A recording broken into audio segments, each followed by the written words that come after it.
Hello मेरे प्यारे दोस्तों, आप सभी को मेरे YouTube चैनल कहानी का खजाना में स्वागत करती हूँ। आई होप आप सभी लोग खुश होंगे, स्वस्थ होंगे। चलिए दोस्तों, आज आप सबको मैं एक नई कहानी सुनाती हूँ। सुबह जब मैं सोकर उठी, मैंने डोर बेल की आवाज सुनी। मैंने जब दरवाजा खोला तो वो सामने खड़ा था। दोस्तों, उसका बॉडी क्या ही बताऊं, उसकी तो मसल देखकर ही मैं कंट्रोल से बाहर हो गई। काश मेरे पति भी उसके जैसा होता तो कितना अच्छा होता, पर क्या करे, मुझे तो उसको देखकर ही काम चलाना पड़ता था। लेकिन उस दिन ऐसा कुछ हुआ कि उसने तो मुझे एक अलग ही दुनिया में ले गया, जिस दुनिया की मैं सपने देखा करती थी। उसने मुझे ऐसा स्पेशल फील करवाया जैसे कि मैं जन्नत में हूँ। इतनी खुश तो मैं पहले कभी नहीं थी। दोस्तों, थोड़ा सा समय निकालकर इस कहानी को अंत तक जरूर सुने। दोस्तों, आप लोग चैनल को सब्सक्राइब करना भूल जाते हैं। दोस्तों, आप सबसे रिक्वेस्ट है कि चैनल को एक सब्सक्राइब करें और वीडियो को एक लाइक करें। दोस्तों, आप लोगों की एक लाइक और सब्सक्राइब से बहुत ही मोटिवेशन मिलती है कि हम ऐसे ही कहानियां आप सबके समक्ष प्रस्तुत कर पाए। दोस्तों, हम बहुत ही मेहनत से कहानी लिखते हैं।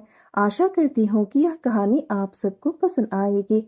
चलिए अब कहानी में आगे बढ़ते हैं और आपको यह कहानी सुनाते हैं। मैं रजनी दिल्ली में रहती हूँ। मैं 32 साल की हूँ। मैं अपने पति से बेहद ही प्यार करती हूँ, पर कभी कभी उसका नशा इतना हो जाता है कि बेवफा बन जाना पड़ता है। मेरे साथ भी ऐसा ही हुआ। न चाहते हुए भी मैं अपने किराएदार के साथ बड़ी ही रोमांटिक होने लगी, क्योंकि मेरे मन में वो पति की शरारत ने मुझे वो करने को किया और अपना सब कुछ न्यौछावर कर दी 20 साल के अपने किराएदार को। मैं आपको उस खूबसूरत लम्हे के बारे में क्या ही बताऊं दोस्तों कि क्या क्या हुआ था। मेरे पति का जो जॉब है वह अक्सर कंपनी के काम से दिल्ली के बाहर रहते हैं, पर इस बार तो हद हो गई। वो 35 दिनों से बाहर है। भला कौन है जो बिना करे रह सकता है, पर औरतों में धैर्य होता है। इस वजह से मैं ज्यादा खुश नहीं हो पाती थी। या आप भी जानते हैं, भले आपको वाइफ या गर्लफ्रेंड आपसे ना कहे, वो आपका थोड़ा समय चाहती है, पर वह हमेशा आपको नहीं बताएगी कि वो तो आपके नटखट आदतों के लिए इंतजार करते रहती है। एक दिन की बात है, रात के करीब 10 बज रहे थे। मेरे पति रमन का फोन आया। आज वह बड़े ही रोमांटिक मूड में लग रहे थे। उन्होंने कहा, मोबाइल के वीडियो कॉल पर आओ। मैं फटाफट मोबाइल के वीडियो कॉल में आ गई। मैंने एक हल्की गुलाबी रंग की शॉर्ट ड्रेस पहनी हुई थी, जो कि बहुत ही छोटी थी और सामने से नेट कट है, और इसलिए वह बार बार बोले जा रहे थे कि तुम बहुत ही ज्यादा खूबसूरत लग रही हो। मैंने कहा, आप भी क्या बातें कर रहे हो। मैंने हंसते हुए कहा कि आप मेरे पति हो। मुझे अपने पति की बात सुनकर शर्म भी बहुत आ रही थी और मेरे पति बोल रहे थे, क्या बात है रजनी, मुझे घर आने दो, मैं बताता हूँ कि तुम कितनी खूबसूरत हो। अपने पति की बातों को सुनकर मन तो ऐसा कर रहा था कि बस उनके गले मिलकर उनसे लिपट जाऊं, उनसे 2 पल प्यार भरी बातें करो और उनसे जी भर के प्यार करो।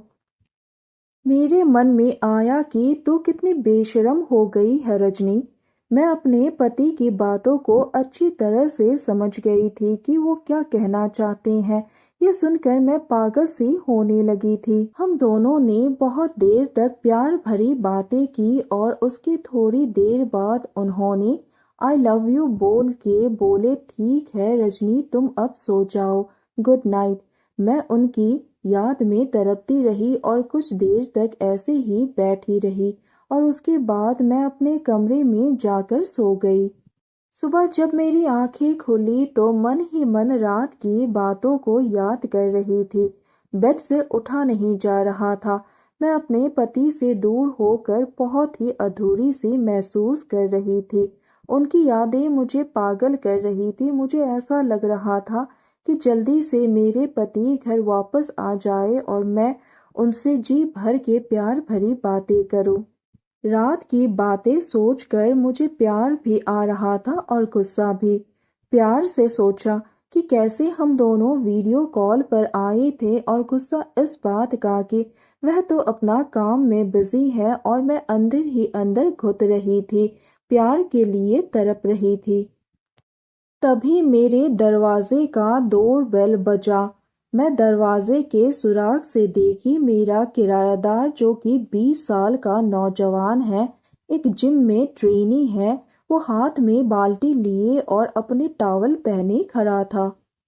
मुझे उसके मसल को देखकर रहा नहीं गया। जैसे ही वह अंदर आया, मेरे अंदर की तरफ जाग उठी और मैं पागल हो गई थी।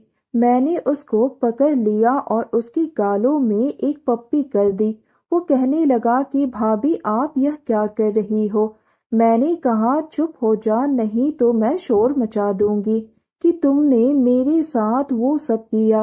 वो डर गया। मैं उसकी मजबूत बाहों में समा जाना चाहती थी, और हुआ भी ऐसा ही। अब वो भी अपने आप को संभाल नहीं पाया। उसने अपने आप को मेरे हवाले कर दिया। हम दोनों तो एक दूसरे को पाकर बेकाबू हो गए थे। मैं अपना सुध बुध खो चुकी थी, मानो ये सब मेरे साथ पहली बार हो रहा है। मुझे ये सब बहुत ही अच्छा लग रहा था। मैं बोली, आज मैं बहुत खुश हूँ, और थोड़ी देर बाद मैं खुद शांत हो गई। फिर वह बोला, भाभी मुझे भी जिम जाना है, और वो चला गया। तो दोस्तों, यह कहानी एक सच्ची घटना पर आधारित है। बस इस कहानी को एक काल्पनिक रूप से तैयार किया गया है। और यह कहानी सुनने के बाद आप सबकी क्या राय है, हमें कमेंट करके जरूर बताइए। और साथ ही इस वीडियो को एक लाइक करें, चैनल को एक सब्सक्राइब करें, और नोटिफिकेशन बेल को भी जरूर दबाएं, ताकि अगली अपडेट सबसे पहले आपको मिले। दोस्तों, आपकी एक लाइक और सब्सक्राइब से बहुत ही मोटिवेशन मिलती है कि हम ऐसे ही कहानियां आप सबके समक्ष प्रस्तुत कर पाएं। आप सबने अपना कीमती समय निकालकर इस वीडियो को सुना, इसके लिए आप सभी को धन्यवाद करती हूँ। धन्यवाद दोस्तों।